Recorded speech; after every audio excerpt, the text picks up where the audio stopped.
Thank you. Mira Daher is the Lebanese ambassador to Italy. She began her diplomatic career in 1994 after earning a degree in international relations from the American University of Beirut. She was awarded the title of Officer of the Order of the Star of in Italy in October 2016 for her role in strengthening Italian-Lebanese relations.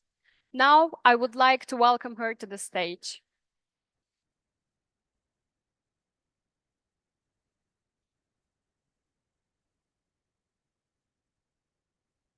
Hello, everyone. I'm very happy and very pleased and very thankful to be here, very grateful. The best moment I always have is to address students. So because I know you are our future and we know that you are the seeds that should be really cemented the right way in order to give the right trees later on. So also thank you for your presence, dear students.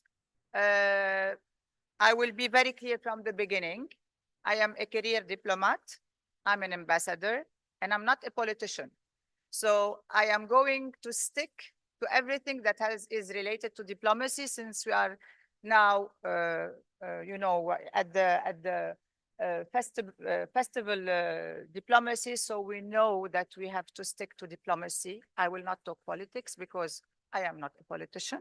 I am a diplomat, and I want you all to remember that we have a role that is very important in playing as diplomats. And I don't know who of you will be a career diplomat later on, but this is a very, very important nuance for everyone. So thank you again for being here. And I am open to all questions as long as I can answer them properly and the way I want. So it is very important for you to know that, even if I don't answer straight, but you will have my hint in my answer. So thank you for being here. Thank you.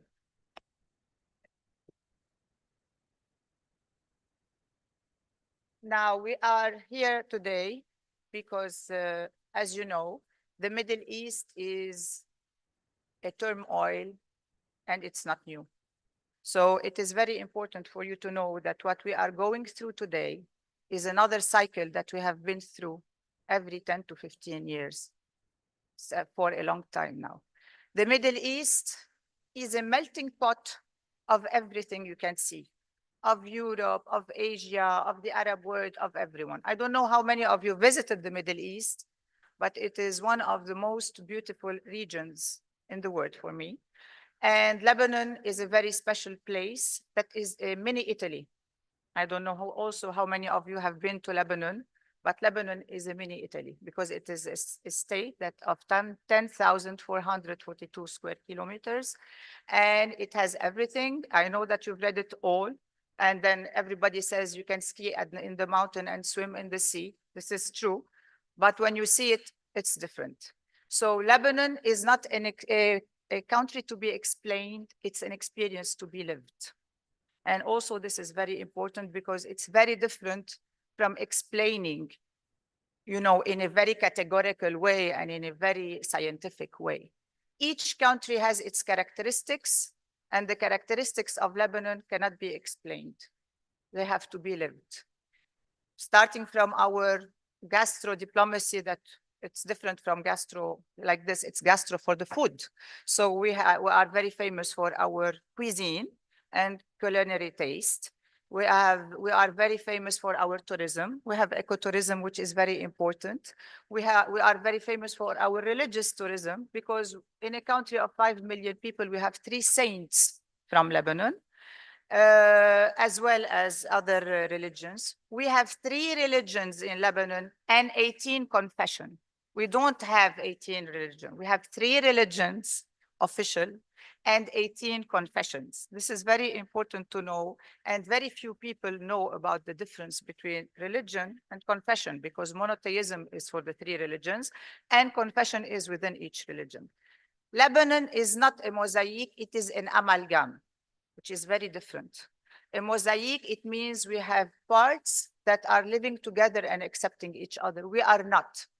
We are together one unit and one entity, and we all form one Lebanon. So this is also very important to know, to differentiate. We are the only country with a majority in minorities. There is no majority in Lebanon. This is very important also to know, because our confessions make our difference, and it's unique to Lebanon.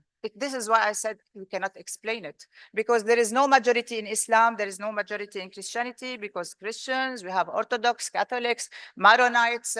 In Islam, we have Druze, Alawites, Sunni, Shia, so it's very different. It is not about being 90% Sunni and 10% Christians. It's not about being 99% Catholics and the rest we have to admit and to accept. It's not the case. Lebanon is a country surrounded to the north and to the east by Syria, to the south by Israel and occupied Palestine, to the west to the sea, Mediterranean Sea. So we are a country of 5 million people. We have lots of, we are, I think we are the most democratic country in the whole world, to be very honest. Why? Because we have 5 million people, 5 million opinion. We have 5 million people, 5 million doctors, 5 million journalists, 5 million politicians. So everybody says whatever they want. This is a very free country, unless what it wants to be represented. Our representation is very important, but our freedom of speech is even more important. When we are free to criticize what you are reading in the newspaper, we say it loudly on our TV. So it is not something very special to democracy. Democracy means accepting the other. Democracy means that the other is not transparent for me. Democracy means that I can accept the existence of differences. Because what makes me human is my 2 eyes, 1 head, and two feet and 2 hands, nothing else. Not my color, not my religion, not my race.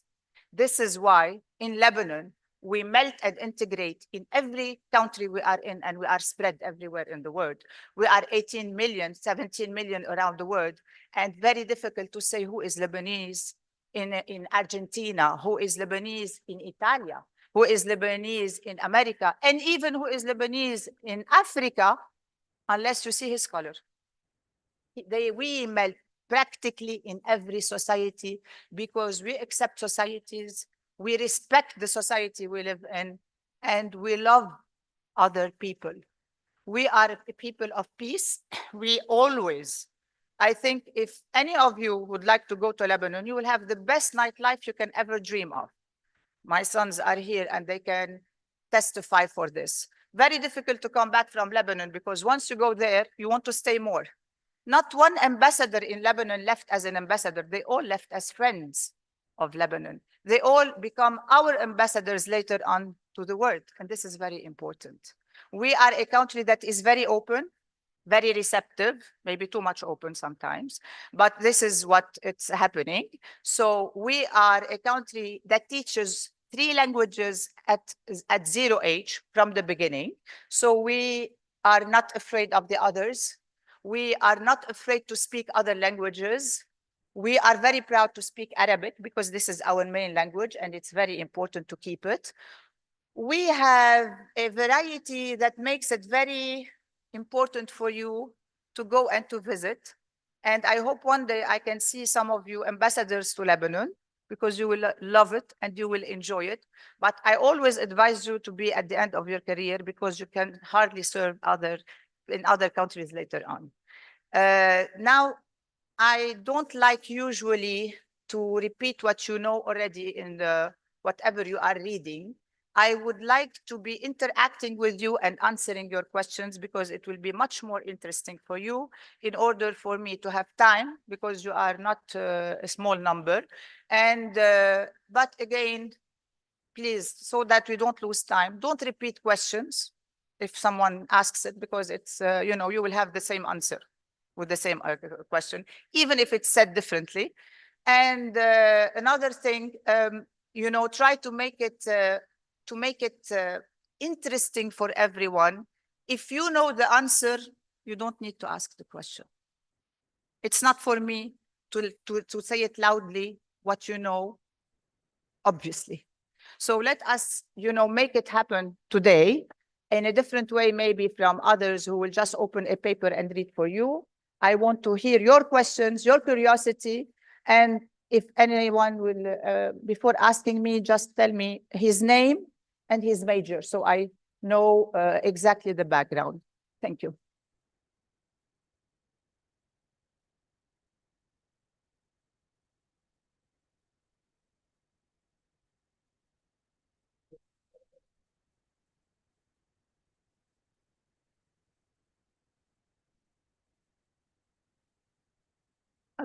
But before I continue, I would like to say that I am ambassador, so that also you can widen your questions. I am ambassador to Italy, to the Republic of Malta, to San Marino, and I'm always also the permanent representative at the FAO, WFP, ICROM, and IFAD, so that we also can, that we have to talk also about food security, which is very important. And also, before I start, I have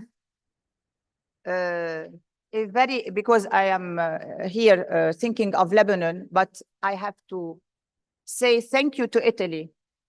Thank you to the Italian government. Thank you to the Italian people. Thank you to the UNIFIL for everything they have been doing to Lebanon all this time. One of our best allies. You are giving us your sons, and they become family in Lebanon. They are not your sons only. They are our brothers and sisters who are serving in Lebanon.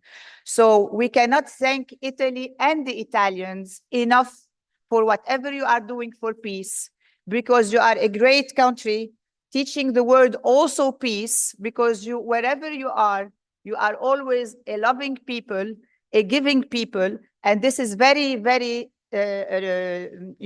particular to the Italians. You are very dear to my heart, not only because I'm in Italy, because I love Italy, but really Italy has been doing great. The UNIFIL has started as an idea of Italian government. Italy has started later on. We had the Italcon 1 and Italcon 2 also to help during the 1983, when we had the bombing in Beirut. But also it's very important to know that Italy has always been pioneering in everything that is peacekeeping. If you want to see how successful Italy is in its mission, go and check the UNIFIL and the role they played until now. Despite what is being said, you don't know how it would have been without them. So it's very important to know that the UNIFIL and Italy and the Italian government, with the support of the Italian people, are very important to the stability in the region. Thank you.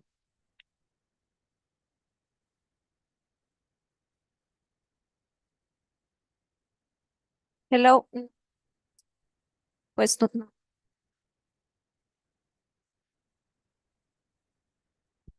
Pero no.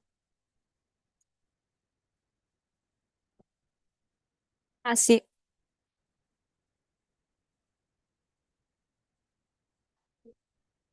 Hello.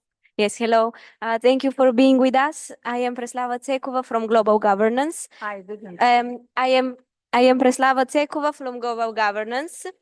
And I wanted to ask you more in the sphere of human rights, and not only as a diplomat, not only as an ambassador, but also as a mother.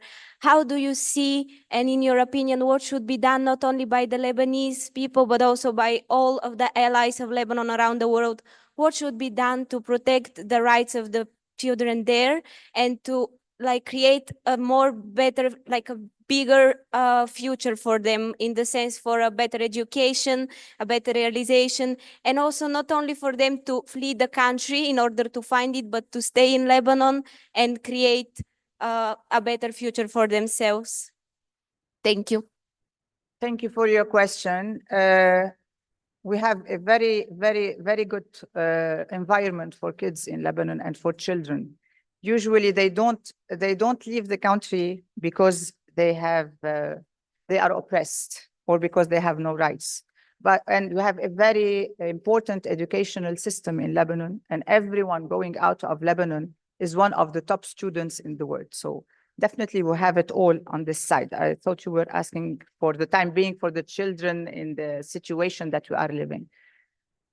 In the time being, I think every child born is the responsibility of every adult in the world. No one has the right to decide what child is to live or not to live. This is a human right. It is not up to Lebanon to do it only. It is up to the world to participate in activating the importance of having the right of children to be safe, to be preserved, not to be attacked, to have a safe environment. Because even if who gives anybody the right to put a child in a shelter unless he was born in such a situation? But to give a child a shelter is not, a solution for anyone to give like this. And if I give them a shelter now, will I give them education? Will I give them, for example, if you work with the UNICEF or if you work with anyone, every child, you come all from families, mainly stable families. And despite this, we have problems and troubles and psychological issues and things, because every child needs to grow with his childhood. What we are doing to Lebanon and to other countries, wherever there is war, there is a killing in the first place of the innocence of the children. And this is very important. And it's not only in Lebanon that it should be done. We put the human rights, I will tell you, Charles Malik, he was our ambassador to the United Nations. And he participated in putting the human rights in 1949 with Eleanor Roosevelt. So we are pioneering in the human rights. We need practice of what is theoretical. It is not only for Lebanon, it is for the world. I will not fight for a child in Lebanon. I will fight for every child in the world who has the right to live, to survive with dignity, and let his innocence take its time to grow. We have no right to impose to any child at any age, any trauma, because we want to do so at any cost. So we have very good laws, but practicing it is very different and double standard, obviously. Thank you.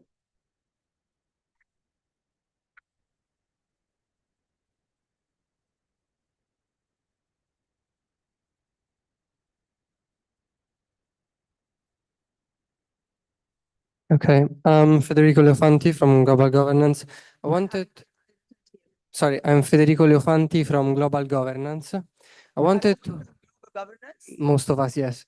I wanted to ask, what has been Lebanon's role in the Middle East historically? What is the history of Lebanon in the Middle East, and what has Lebanon been viewed as in the Middle East as a whole? Thank you.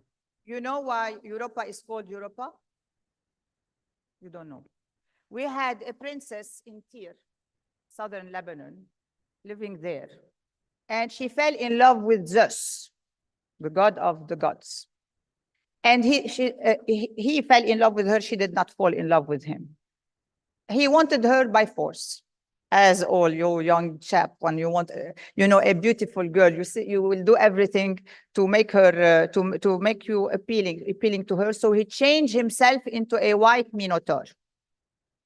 And he came to Europe, the Princess Europe, and she was very much fascinated by him. So she jumped on his back, and he kidnapped her far away from Tyre, came to Europe, and kept her here. And this is why Europa is called Europe.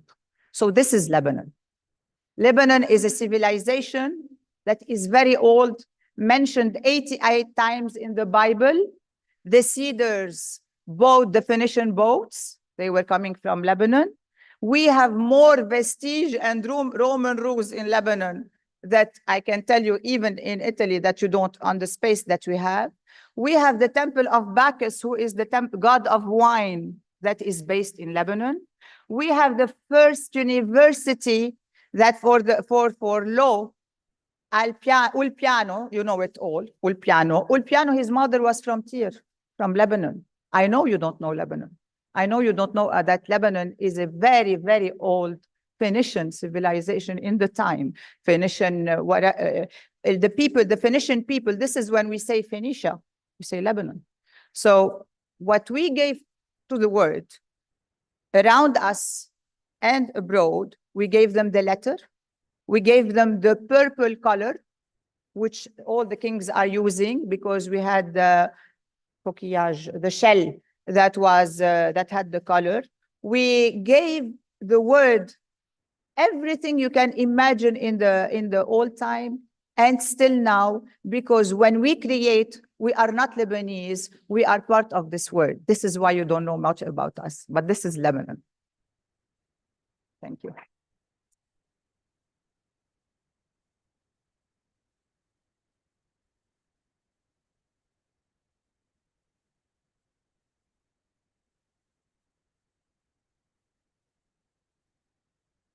So it works. I'm Francesco Alessandrini from Global Governance too. And I just wanted to make a more specific question, maybe. I don't know if you could answer. My question was related to the energetic sector of Lebanon, which energetic sector of Lebanon. Energy. Yes. Yeah. Which, as far as I know, is a very prosper and, let's say, with a bright future sector. And I wanted to ask if, due to the difficulties that the country and the energetic sector has experienced due to the ongoing conflict close to the country, if such disputes will affect on the long term the development and establishment of a fuel solar-based energy production system. Thank you. Lebanon, like all other countries, is one of the most supportive countries for the SDGs, Sustainable Development Growth. It's very important to know that in Lebanon, nothing stays for a long time hindered as an obstacle unless there is a physical hindrance for it. So no, we are not in a difficult position later on. We are now, definitely. But later on, we will be immediately on the track again because we have the right people to do it with us. We have the right engineers, we have the right petroleum engineers, we have the right electrical engineers. So we have everybody that is needed at the energy department. We are going through very rough times, this is for sure. We are losing the time of digging into our into the sea for starting to get benefit of our oil. Also, this is very important in order to have the right platform. But we are already having the Annie in Lebanon that will be immediately functional later on. The Total will be immediately functioning later on. I think we are all encouraging the world to have less fuel the way it is classical and go to more to the solar system, to the wind, whirlwind, to everything that is even to the waste. Waste management is very important also for the fuel.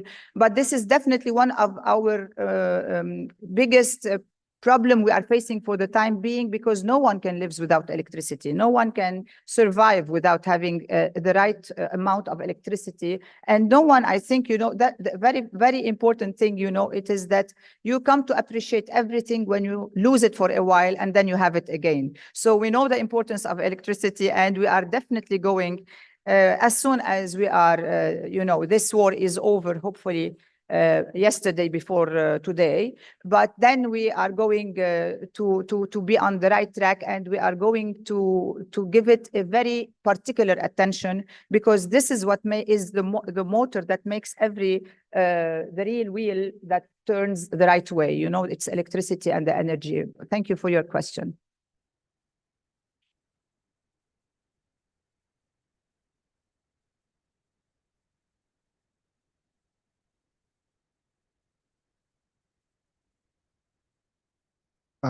My name is Andriy Chadikovsky from Global Governance, and I wanted to ask you how do you think could Lebanon improve its diplomatic relations with other Middle Eastern countries, especially considering recent events with Israel? And how do you think could Lebanon deal with the Palestinian problem and the crisis they're facing right now? Also, thank you for your question. And I think everybody is now all ears because this is the main situation in Lebanon. There is no peace without justice. No peace. You can have all the security you want, but you cannot have a lasting one without being just. So peace, justice is the key for peace. The Palestinian problem is not the Lebanese problem only. It is the world's problem because there is a people called Palestinian that are not transparent, that are existing, that we have to admit that without a two-state solution, there is no continuous peace. No matter what we do, we are running to the front. This is why I'm saying cyclical problem all the time, because if you are sick and you don't treat it well, you are denying it. That's it. But you are not neither curing it nor reaching the end you want to reach. After all, it's gonna kill you if it is a very serious disease and if you don't face it. And you're gonna cure it if you treat it the right way. So justice and the acceptance of the others for the Israelis regarding the Palestinians with the two-state solution is the key for everything, including when justice is being done, everything will be given to everybody. Everybody will live in peace because you have no alibi to continue fighting. You have no alibi to say, I have the right to exist, you don't have the right to exist. The northern border of Israel, with its civilians that are calling for security, we are calling for the same thing for our southern part of Lebanon, for our civilians also to live in security. They don't have to leave their houses on and on every time again because there is whatever it is a ceasefire. It is not a serious solution. We have Sheb'a farm, we have Kfar Shuba, we have the 13 villages, we have Ghajar, we have occupied lands. So it is very important to know that the UN platform, which is the United Nations, which was created in order for all countries to speak to each other in order to try to find a solution. By war, everyone is a loser. There is no win-win in war. There is only lose-lose in war. By losing people, by losing infrastructure, by losing time, economy, tourism, everything is being lost. But the most important are the lives that are being lost. So we don't need to lose more lives. We need to say, what is the problem? The problem is that there are Palestinian people living on this land. They were living there on this land, and they have the right to coexist with the Israelis. Israelis two-state solution, like everybody is saying. In Lebanon, we need our territories back, and then we can also have the frontiers that have been declared in 1949. And this is when everybody will be dealing the right way in the Middle East, if you are telling me about the Middle East, because these are the main problem for the time being in the Middle East, at least for Lebanon in this case. Thank you.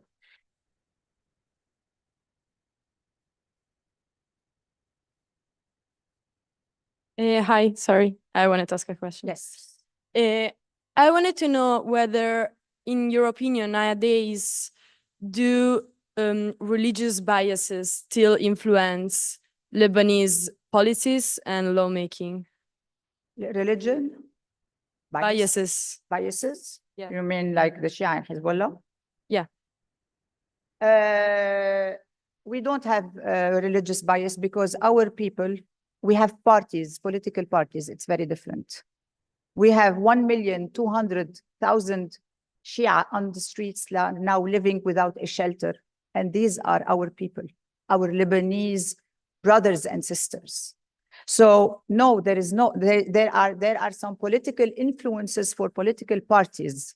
It's not about religion at all. It is about being stronger by being political, not being because you are having a confession bigger than the other. This is why I said from the beginning, the country in Lebanon cannot be really explained as it is very much simplified on TV. I can see it is not about who is dominating. No one is dominating, but we have sometimes when you do elections in any democratic country, we can see, for example, you can say, well, this country is going far right. It means the whole country is right.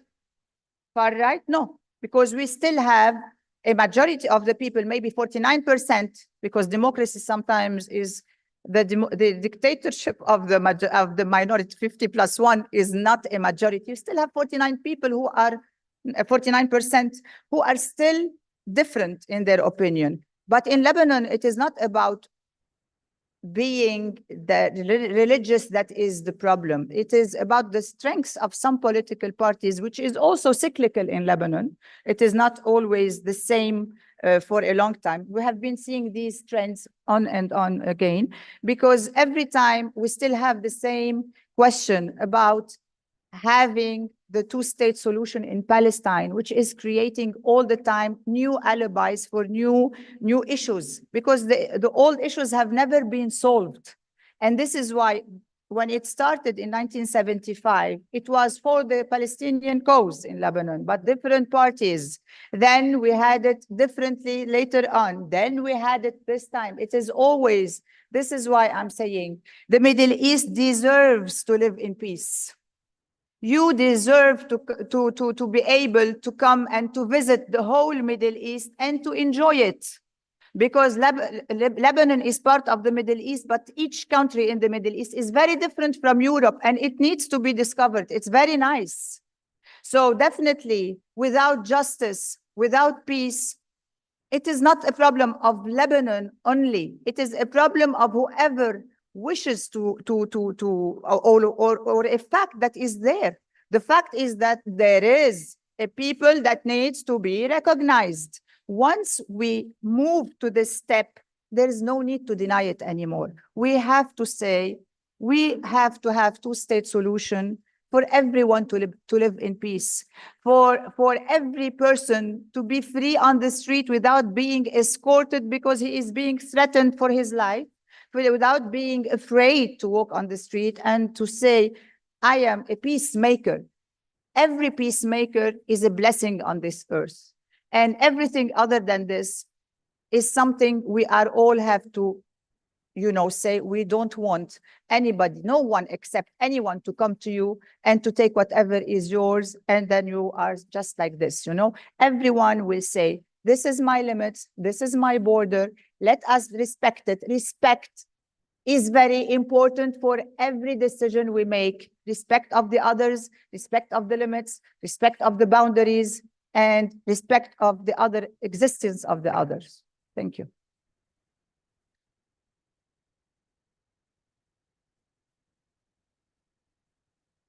Okay, I am Diego Del Valle from Global Governance, and I wanted to ask two questions, little questions. One more personal, one more institutional. The first one is like, we know that the situation is difficult, that Lebanon is at a current active war zone. And I wanted to ask. I'm not, are you listening? Are you hearing? I'm not hearing very well. I was saying that we know that Lebanon is an active war zone right now.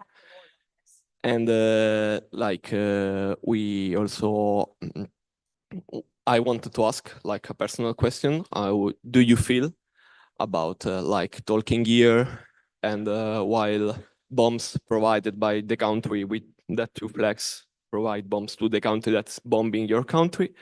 And the other question is more institutional, and have you received some complaints like to Italy because it's bombing like with its missiles and guns your country, like it's providing Israel with the guns? So one more personal, one more institutional question. Thank you. Personal, which one is personal? Both are institutional. I will tell you,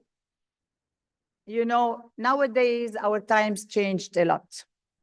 I don't know how much governments and countries are participating in doing the foreign policies of the country, and how much the big companies selling arms are doing theirs and imposing sometimes an agenda. Every country using every arm on others, for me, is a catastrophe. it is not only about shelling these bombs on Lebanese people. I also will say everything, everywhere it is being used to kill people. It's not only about this or that. For me, is a catastrophe. So I urgently, I always say, instead of spending so much time on doing arms, what about if we spend half of it on educating people, on giving them a right life to the children, on giving them medicine instead of seeing them being killed in Africa and everywhere in the world? What about if we are protecting their childhood with all this money? I know many would not like to have to listen to this, but this is the importance of spending the money in the right place. Doing arms, doing bombs, whoever is selling it is doing his own interest. So it's right or wrong. Definitely it's wrong at all levels. So at least if people, instead of developing nuclear bombs in order to see how to become a deterrent power, we are creating this for electricity, for being in the future, maybe like Elon Musk is dreaming, for giving the people the opportunity to travel to the moon for the summer, for example. It's not nice. I think the Earth is not suiting everyone now. We need to go to the moon in order to discover it. So I think every penny which is spent on humanity, every penny which is spent on improving the world, because we have lots of natural disaster in order to participate in many more man-made disaster. This is the problem. And the worst of it all, that we kill people, we injure people, and then we say that we are going to bring them to the hospitals and to cure them. We don't need to do it in the first place. We don't need to have mutilated people who came to life normal. Every arm, for me, is a risk to take from every country to any other country. So better for everyone, instead of developing arms and saying we are strong enough because we have arms, I say it's better to say we are strong enough because our people are happy, because our people are safe, because our people are just, can go freely everywhere. We don't have the do you think also the formation of these arms is not affecting the climate change? All these experiences are not making the Earth hotter. And then, you think every nuclear, for example, test is not affecting also the Earth and the tsunamis that we're having and the earthquakes that we're having. So better for us, everybody, is to be participating in making a better mode of living than arms. This is my own personal and institutional answer. I hope I answered you.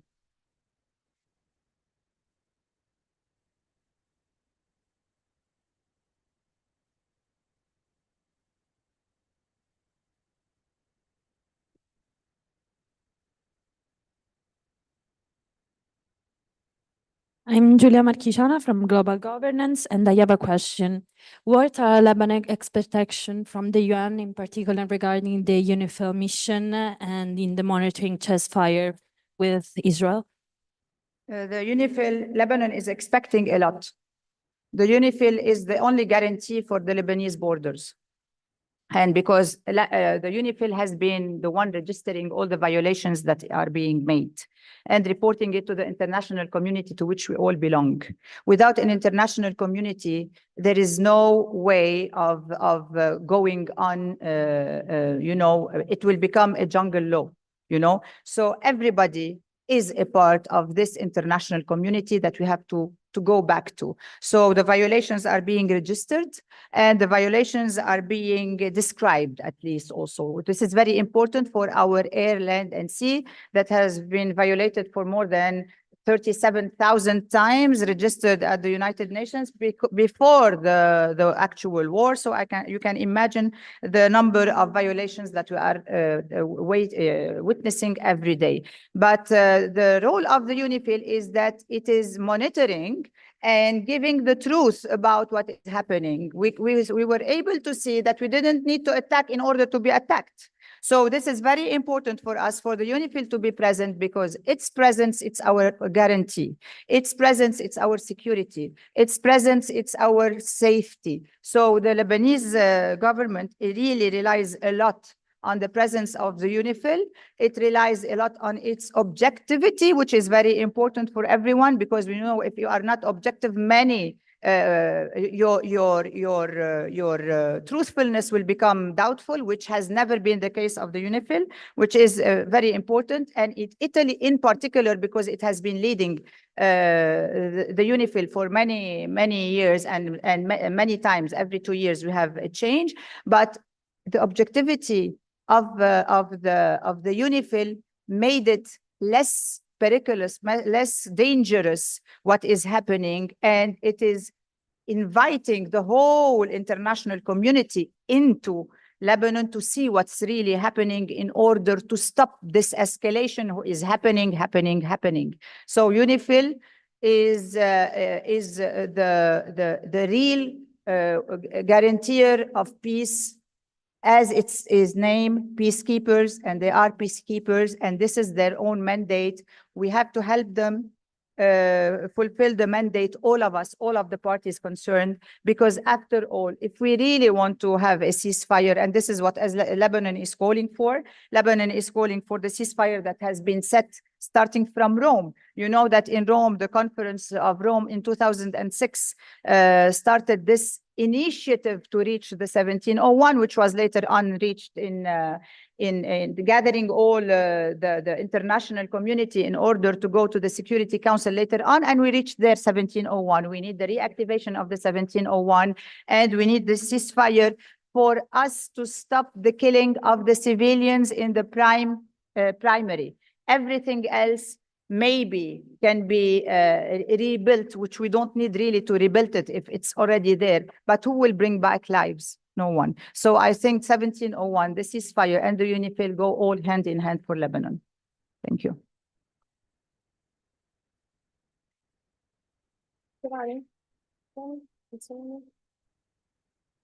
Okay. Hello, I come from global governance as well. I just wanted to ask a question. What a prolonged war between Hezbollah and Israel, similar to what happened in Gaza, would mean on a humanitarian level, and what can the Lebanese country could do to stop it? Can you just repeat the beginning? What a prolonged war between Hezbollah and Israel, similar to Gaza. I think the answer is in the question. The prolonged war is a catastrophe.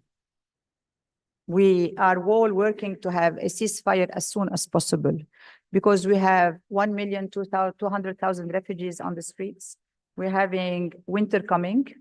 We're having a very difficult economic situation that already Lebanon was witnessing since COVID time until now. Already we had many problems before, but now it's creating a very big heavy burden on everyone. Everyone who will not work for a ceasefire means that we are just, wanting more lives to be taken. And this is what a prolonged war means, because war of attrition will happen when we have, two countries, doing this for a while and then on equal basis. But having Lebanon destroyed like this, because we want to get rid of Hezbollah or any other party, is not justifiable for the Lebanese people. It is not. Killing so many civilians for us just because, there is one person in this building, where shall they go? Where do we put them? If they know who they are, not everybody, is on. You have to have major rules in a war. It is not really an equilibrium. The equilibrium is not really there. Because targeting civilians on every side should be prohibited. On every side, every civilian life count for us. Because when you are in the army, you chose to be so. It is a devoted It is a devoted way of participating and doing a life. But when you are a civilian sleeping in your house and you don't, where do you go? So civilians should always be a red flag. A prolonged war, nonsense, a senseless war, destroying and destroying and destroying, and then till when? When do we say basta? Who will say basta? This is the problem. So what we need to do is to call for a ceasefire, and not to hope not for a prolonged war, because the prolonged war means attrition for everyone, for all the countries helping, for Lebanese people, for Lebanon, for the region, a prolonged economic recovery, a prolonged prolonged life, normal life for everyone. And if you don't have a normal life for a long time, you will always seek another one. So this is very important, not to have more immigrants, more people leaving. We have 2 million Syrians in Lebanon also that we did not talk about, that are there, and the main road through which they were supposed to go was also bombarded. So it's very difficult for them to go back to Syria now if they want to, because before I don't think they wanted to, but even if they want to now, it's not feasible. What do? How to feed them? How to deal with this? What is our borders? We have the sea.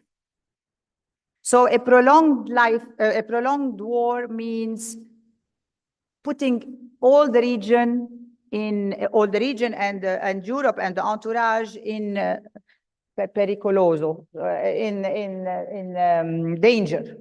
So a prolonged war means a very heavy price to pay by each and every one of us. This is what a prolonged war means. And we wish that, we reach ceasefire as soon as possible, because I think everybody needs to go back to more important issues in order to start rebuilding and in order to start, doing the right thing, the way countries and protecting your people requires you to do. Thank you.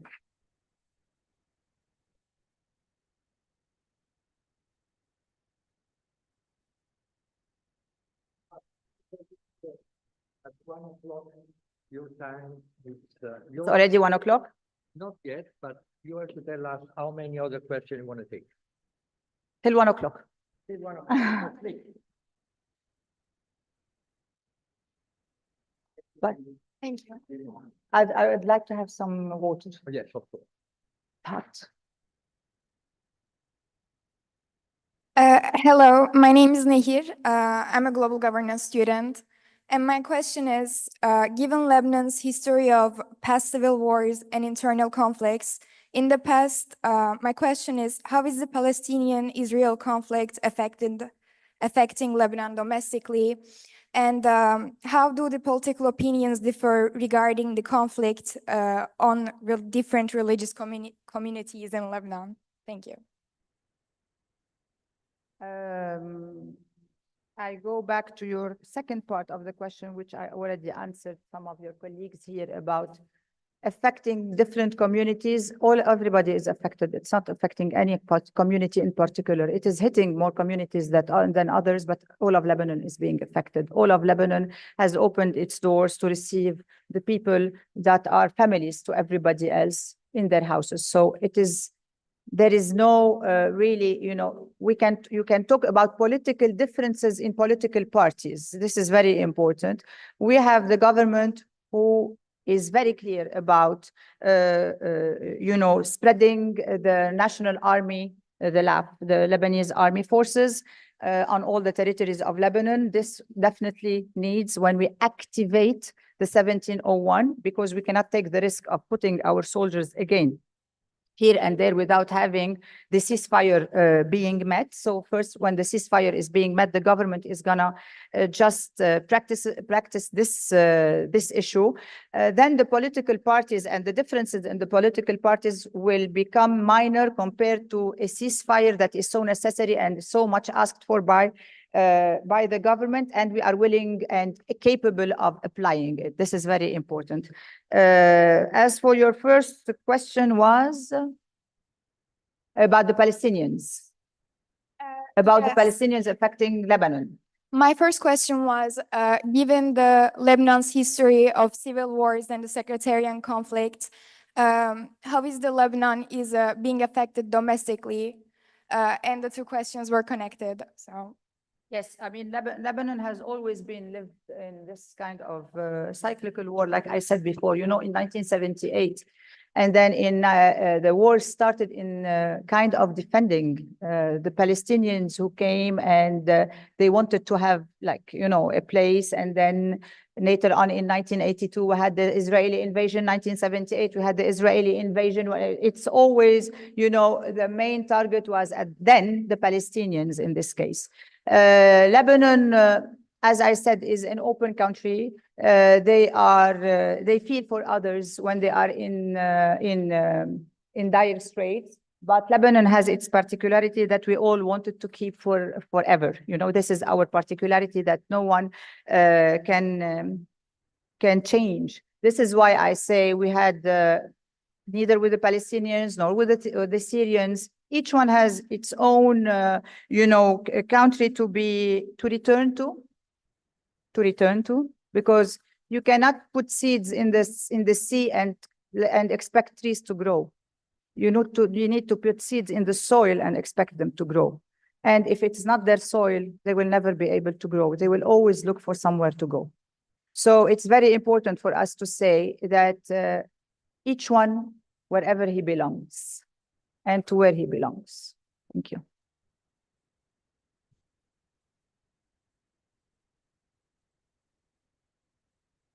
What one? One? Oh. Thank you. My name is Aline. I'm from Global Governance too. My question is, I want to ask it to you as a diplomat, not only as ambassador from Lebanon. My question is, like, when you look on international level, I can say like international level where like many diplomats, many people have been talking about the problem of Israel, like to UN, the problem of Israel. Israel attacking Palestine. Like many people have been saying it has been a year, like it has been a long period. Can we call it a failure of international relations or like international cooperations about countries? I know Lebanon has been helping like in giving like the refugee like their home, but like it's not long term when like Israel continue like to attack and like bombing everything like Palestine have been working on for many years. So can we call it the failure of like international system? As a diplomat, what do you think? Or like something like for long term, if like countries continue to ignore what like UN or international organization keep on saying, so can we call it a failure, or like is there any other option? Thank you for your very interesting question. I will definitely call it a double standard system, much more than a failure, because we need the United Nations. It is a double standard. And the problem of the whole world in the United Nations is that we have 5 countries in the Security Council doing the veto. And this will always lead, I think, to injustice in the world. Because when you have only one country facing 200 countries, if they vote in the General Assembly, and the one veto makes it stop at a certain point, this is not democracy anymore. So definitely, the United Nations is our best platform, is much needed, but I think the Security Council with only 5 countries to do the veto on all the major issues, it needs to be changed in order to have more justice, in order to make more equilibrium and to practice more the rules, regulations that we are all fighting for and vouching for, and being under the umbrella of the United Nations is a must for the whole countries. Double standard need to stop. It is not killing here and you know, going on a promenade there. Killing is killing everywhere. What is banned should be banned to everyone. I cannot see when they are talking about food security, my land in Lebanon being bombarded with white phosphorus bombs in order to make everything that is alive on its soil, in the air, in the water, and on ground, being destroyed for years to come. Lebanon, within such an ecological system, such a biodiversity in its grains, being killed for years to come. We have been le grenier des Romains. We have been the main food givers in wheat, in any other thing. I cannot justify agricultural land being just destroyed for being destroyed when the whole world is calling for food security in the FAO and everywhere else. I cannot accept anymore to see that when people are doing this, are participating in protecting food security, because this is,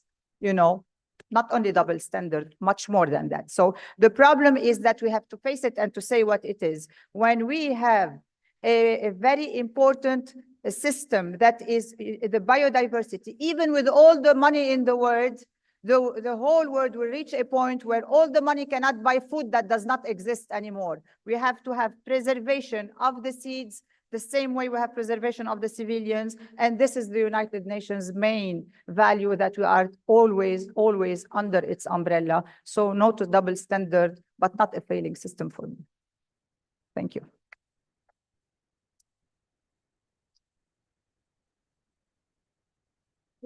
Okay. I think this is time. Last one. Okay. Hi, I'm Nina Segnalini, still a global governance student. And I wanted to ask to you, both as a citizen of Lebanon, then as an ambassador, if you felt during your life and your experience that countries were represented differently in the international system, and if you felt a sort of discrimination towards some countries, maybe led by some powers, and like if you felt that there is no equity, how to overcome this difficulty and reach a more equity and right system. Thank you. You know, with 201 countries declared in the United Nations, maybe 199 going on, improving with small countries just trying to become, everyone feels the same frustration. It's not only about Lebanon in the international arena. This is why I'm saying, when you have a country, no, I don't feel that we have discrimination against Lebanon. I see that we have discrimination against humanity as a whole.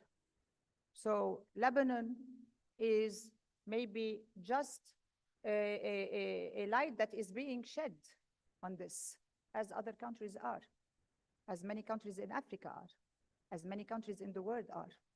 We cannot say under one standard, double language. So Lebanon does not feel really discriminated. The whole world feels discriminated.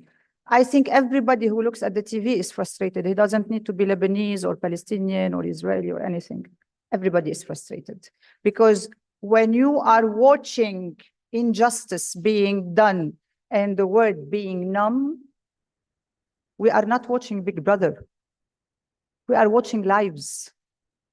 Each one of us, when he goes to hospital, we see hundreds of people coming to visit him because he's a life that counts. Now we are not lives anymore, we are numbers. This is what is really discriminating, that someone's life counts while others don't. We don't know their names, we don't know their faces, we don't know their stories. Why? What do you think when I see in some countries just making a fuss about a cat being caught on an electrical photo, on an electrical, and we have all the TVs concentrating on this cat and how to bring it down. When someone playing tennis and a bee comes to bite him, to bit him, and then he cannot even touch it because then we will have the whole animal defensor that are, and I'm seeing kids and children and women being, you know, killed like this. Don't you think this is for everyone? A call for a wake up in our humanity. We don't need to lose our humanity, not as a Lebanese ambassador, not as a Lebanese diplomat, as a human being, first of all. And I think we all are touched the same way. We all cry the same way. Thank you.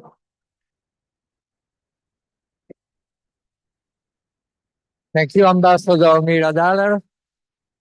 We really thank you for your talk, for your enthusiasm, for your energy.